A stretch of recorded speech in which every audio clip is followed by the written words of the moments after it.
Assalamualaikum warahmatullahi wabarakatuh. Halo teman-teman, kembali lagi bersama Miss Pita di pembelajaran geografi.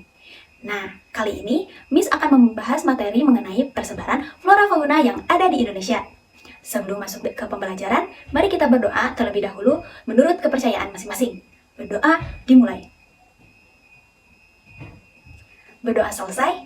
Nah, sebelum masuk ke pembelajaran, Miss akan memberitahu kalian apa sih tujuan dari pembelajaran kali ini. Nah, tujuan pembelajaran kali ini yaitu 1. Siswa dapat memahami apa itu keberagaman flora dan fauna yang ada di Indonesia. Yang kedua, siswa dapat mengidentifikasi arti penting dari flora fauna bagi kehidupan. Yang ketiga, siswa dapat menunjukkan dan menganalisis persebaran flora fauna yang ada di Indonesia. Nah, sebelum membahas materi yang lebih mendalam, Miss mau tanya nih ke kalian. Apa sih yang kalian pikirkan ketika mendengar kata keberagaman hayati? Pasti kalian akan berpikir dan menyebutkan keberagaman hayati itu tumbuhan, hewan, bunga, pohon, bahkan ekosistem. Nah, semua yang kalian sebutkan itu merupakan contoh dari keberagaman hayati. Lalu, apa sih arti keberagaman hayati itu? Nah, keberagaman hayati itu terbagi menjadi 2 suku kata, yaitu keberagaman dan hayati. Keberagaman ini memiliki arti yaitu berbagai jenis, bermacam-macam, dan beragam. Sedangkan hayati itu memiliki arti hidup ataupun makhluk hidup. Jadi, keberagaman hayati itu yaitu segala bentuk keberagaman variasi makhluk hidup yang ada di permukaan bumi. Variasi makhluk hidup itu bisa meliputi variasi bentuk, variasi ukuran, variasi jumlah, dan juga variasi sifatnya. Keberagaman hayati itu meliputi flora dan fauna. Lalu, apa itu flora dan fauna?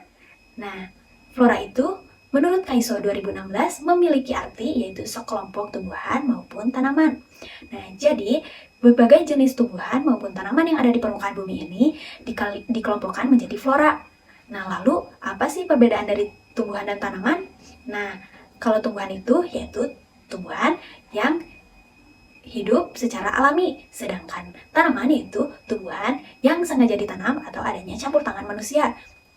Nah, lalu dalam keberagaman flora ini ada istilah flora endemik, di mana flora endemik ini merupakan flora yang hanya ada di suatu wilayah tertentu dan tidak ditemukan di wilayah lain. Bisa diartikan flora endemik itu flora ciri khas daerah tertentu. Contohnya seperti flora bunga melati yang ada di Pulau Jawa. Lalu ada juga nih flora yang sangat familiar yaitu bunga rafflesia. Flora itu merupakan flora endemik dari Pulau Sumatera. Nah, karena flora rafflesia ini pertama kali ditemukan di Pulau Sumatera. Lalu, apa itu fauna? Fauna itu yaitu sekelompok hewan yang ada di permukaan bumi. Nah, jadi semua jenis makhluk hewan yang ada di permukaan bumi ini disebut dengan fauna. Lalu ada istilah juga di fauna itu, yaitu fauna endemik. Fauna endemik ini sama dengan flora endemik, yaitu fauna yang hanya ada di suatu tempat dan tidak ditemukan di tempat lain, atau fauna ciri khas wilayah tertentu. Contohnya seperti di bagian timur Indonesia, yaitu ada burung cendrawasih, yaitu fauna endemik Papua. Dan juga ada di wilayah Banten, yaitu badak bercula satu. Dari contoh-contoh di atas, kalian pasti bertanya-tanya, kenapa sih flora fauna di Indonesia beragam-ragam padahal ada pada satu wilayah? Nah, jawaban ini dapat Miss jawab pada materi sejarah persebaran flora fauna di Indonesia. Nah, sejarah ini diawali pada zaman es, di mana Indonesia bagian barat yang meliputi Sumatera, Kalimantan, dan Jawa ini menyatu dengan benua Asia yang disebut dengan dataran Sunda. Sedangkan Indonesia bagian timur ini yang meliputi Papua dan pulau-pulau kecil di sekitarnya menyatu dengan benua Australia yang disebut dengan dataran Sahul. Nah, ketika adanya pemanasan global, lalu permukaan air laut akan naik sehingga pulau-pulau tersebut akan terpisah satu sama lain.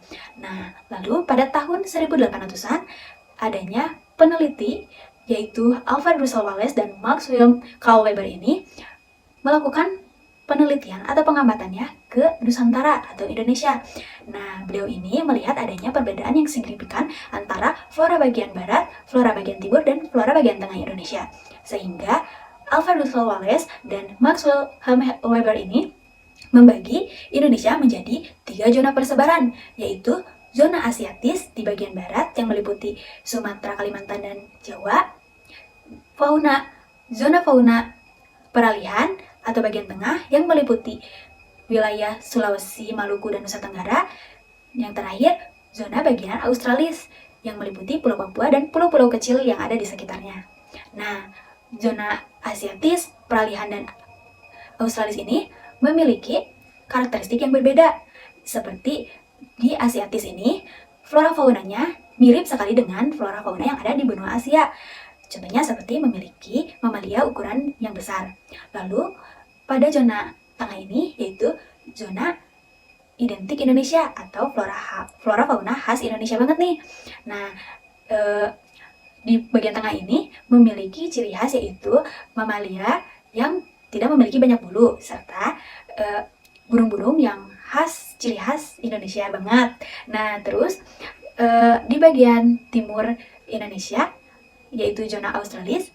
Nah, memiliki karakteristik seperti flora faunanya mirip di benua Australia, yaitu seperti memiliki fauna berkantung. Persebaran flora dan fauna di Indonesia ini dapat dilihat pada peta berikut, di mana pada bagian barat Indonesia ini terdapat jenis flora fauna seperti harimau Sumatera, gajah Sumatera, orangutan, badak bercula 1, bunga rafflesia, bunga bangkai, bunga melati, dan lain sebagainya. Sedangkan pada wilayah peralihan atau wilayah tengah terdapat jenis flora fauna seperti babi rusa, anoa, kuskus, burung maleo, dan juga komodo. Lalu pada bagian wilayah timur terdapat jenis flora fauna seperti burung kasturi, burung cendrawasih, kanguru pohon, walabi, matoa, dan juga sebagainya. Selanjutnya ada arti penting flora fauna bagi kehidupan. Nah, yang pertama yaitu sebagai sumber bahan makanan, di mana flora fauna ini memiliki arti penting sebagai sumber bahan pangan bagi kebutuhan manusia. Nah, flora fauna ini dijadikan sumber bahan pokok untuk dikonsumsi manusia sebagai kebutuhannya sehari-hari. Contohnya seperti padi. Padi itu menjadi salah satu sumber makanan pokok atau bahan makanan pokok orang Indonesia. Yang kedua yaitu sebagai sumber kesehatan. Nah, sudah sejak zaman dulu flora fauna ini dijadikan pada bidang kesehatan, di mana flora fauna ini digunakan untuk menjadi obat-obatan mengobati berbagai penyakit yang ada. Nah, flora fauna ini dipercaya lebih efektif untuk menyembuhkan berbagai penyakit pada manusia.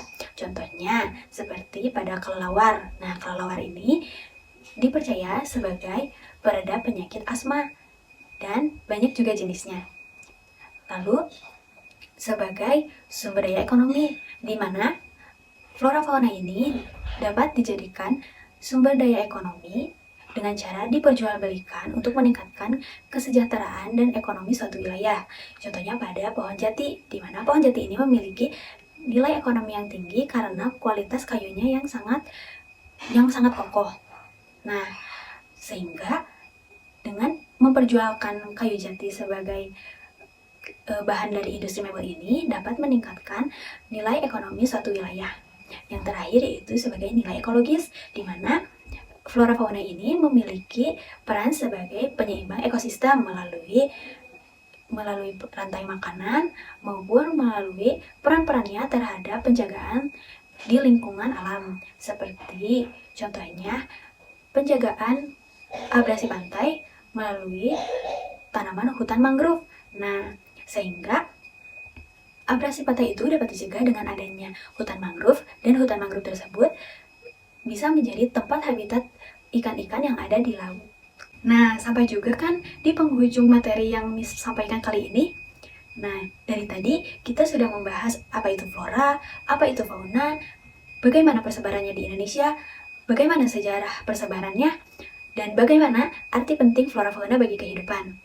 Nah, gimana? Mudah bukan memahami persebaran flora fauna yang ada di Indonesia?